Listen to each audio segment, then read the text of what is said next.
那美国的佛蒙特州柏林顿市25是发生一桩枪击案，有3个伫美国读大学的巴勒斯坦的学生伫校园附近，互一个48岁白人压枪，甲因弹着伤。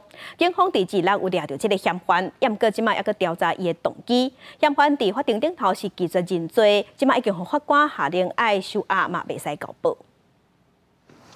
顶周末25感恩节假期，该当是亲友团圆的好日子。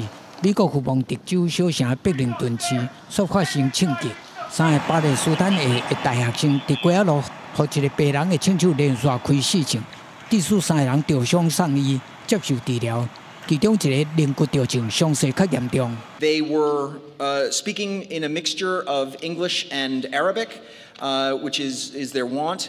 2 were wearing keffiyehs.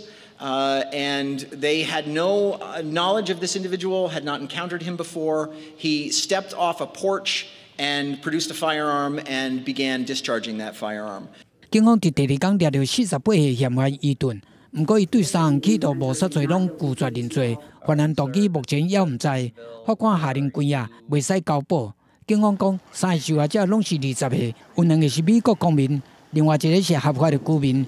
枪击的时阵，因有带象征巴勒斯坦民族主义的乌白色假的阿拉伯领军。Kenan grew up in the West Bank, and we always thought that could be more of a risk in terms of his safety, and sending him here would be